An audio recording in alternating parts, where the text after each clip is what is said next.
አሁን ያለፈው ቅዳሜ አዲስ አበባ ለቡ አካባቢ የተቆጣ የተናደደ ፖሊስ እግሩን ሰንዝሮ ባለጋሪውን መታው። ጥፊም ተከተለ። ባለጋሪው ተመታው ብሎ አልተናደደም። ይልቅስ ከጫናቸው በውሃ የተሞሉ ጀሪካኖች ጭምር ወደ ጣቢያ እንዳይወስደው ልመና ጀመረ። የተቆጣው ፖሊስ ጋሪ ዋናው መንገድ ላይ እንዳይወጣ ታዘናል፣ እርሱ ግን መውጣቱ ሳያንስ አምልጦ ሊሸውደኝ ሞክሯል አለ። ለጥፊና እርግጫው ምክንያቱን አቀረበ። እኔም ሕግ እንዳስከብር ተገድጄ ነው ሲል ተናገረ። ነገሬን እንዳታሳንሱብኝ፣ ይህንን እንደ አንድ ማሳያ ቁጠሩልኝ። ከዚያ መገደድ ያለቃ ትእዛዝን ተከትሎ የወንጀል ድርጊት መፈጸም ከተጠያቂነት ያስጥላል ወይ?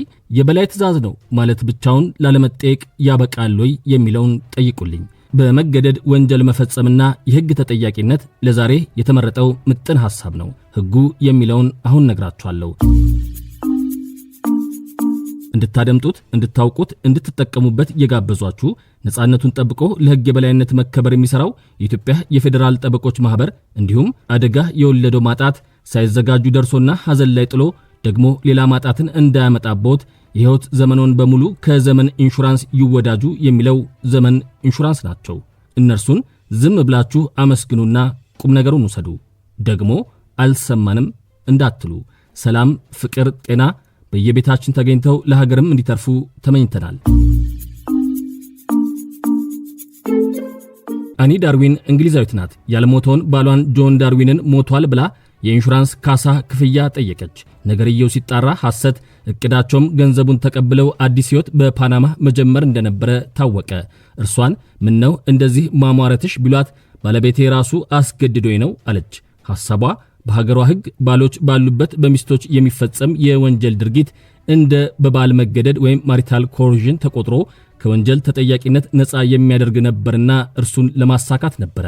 ግን አልሆነም። ሕጉም አሁን ተሽሯል። ከዚህ ውጪ ተገድጄ ነው ወንጀል የፈጸምኩት የሚል መከላከያ ለማቅረብ መሰረታዊ መለኪያዎች ተቀምጠዋል። ተገደድኩ ማለት ብቻውን አይበቃም ብለዋል።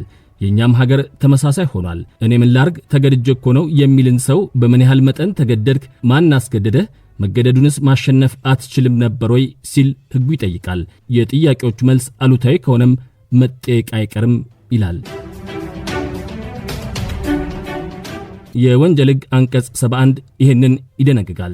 ፍጹም የሆነ መገደድ ሊቋቋመው በማይችለው መንገድ ፍጹም ተገዶ ሊደርስበት ከነበረው ጉዳት በማይበልጥ ሁኔታ ወንጀል ያደረገ ሰው ተገዶ ባደረገው ወንጀል አይቀጣም።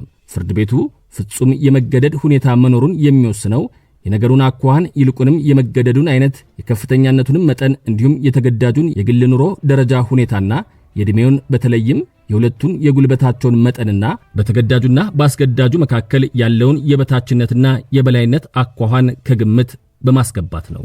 አንቀጽ 72 ለማሸነፍ የሚቻል መገደድ የደረሰበት መገደድ ሊታገድ የሚቻል ሆኖ ለማሸነፍ ወይም ድርጊቱን ከመፈጸም ለማምለጥ ችሎታ ያለው ወንጀል ባደረገው ሰው ላይ ፍርድ ቤቱ ቅጣቱን በመሰለው ያቃልላል።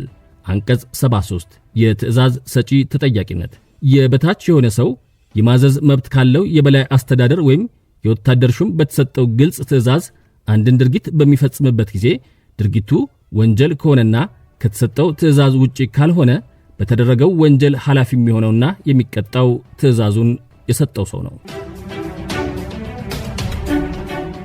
በመጨረሻም የወንጀል ሕግ አንቀጽ 74 የትዕዛዝ ፈጻሚውን ተጠያቂነት በተመለከተ የሚደነግገውን ልንገራችሁና ላብቃ። 1. ትዕዛዝ ፈጻሚው ትዕዛዙ ከሕግ ውጪ መሆኑን በተለይም አዛዡ ለማዘዝ ስልጣን የሌለው ወይም ድርጊቱ ወንጀል መሆኑን እያወቀ የፈጸመውም ድርጊት የነፍስ መግደል ወይም የቃጠሎ ወይም በሰዎች ላይ ወይም በንብረት ወይም ደግሞ በአገር ደህንነትና በህብረተሰብ ዋና ዋና ጥቅሞች ላይ ወይም በዓለም አቀፍ ሕግ ላይ የደረሰ ከባድ አደጋ ሲሆን በጥፋቱ ኃላፊ ሆኖ ይቀጣል። 2. ትዕዛዝ ፈጻሚው ስነ ስርዓቱን የመጠበቅ ወይም የመታዘዝ ስሜት አድሮበት ትዕዛዙን ያደረገ እንደሆነ ፍርድ ቤቱ በመሰለው ቅጣቱን ሊያቃልልለት ይችላል። በተለይም ትዕዛዙ አስገዳጅ ሲሆን ፍርድ ቤቱ እንደመሰለው ቅጣቱን ያቃልልለታል። ትዕዛዝ ፈጻሚው ጥፋት ያደረገው በመንግስት ሥራ ወይም የወታደር ሥርዓት አፈጻጸም ስነ ስርዓት በሚያስገድደው ተግባር ሆኖ ትዕዛዙን ለመቃወምና ለመከራከር ባለመቻሉ በቀጥታ ከመፈጸም በቀር ሌላ የተሻለ መንገድ ለማግኘት ባለመቻሉ መሆኑን ፍርድ ቤቱ በግልጽ በተረዳ ጊዜ ቅጣቱን በሙሉ ሊያስቀርለት ይችላል። 3.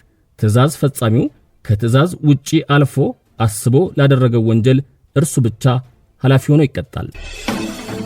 እንድታደምጡት፣ እንድታውቁት፣ እንድትጠቀሙበት የጋበዟችሁ ነፃነቱን ጠብቆ ለሕግ የበላይነት መከበር የሚሰራው የኢትዮጵያ የፌዴራል ጠበቆች ማህበር እንዲሁም አደጋ የወለደው ማጣት ሳይዘጋጁ ደርሶና ሐዘን ላይ ጥሎ ደግሞ ሌላ ማጣትን እንዳያመጣቦት የህይወት ዘመኖን በሙሉ ከዘመን ኢንሹራንስ ይወዳጁ የሚለው ዘመን ኢንሹራንስ ነበሩ።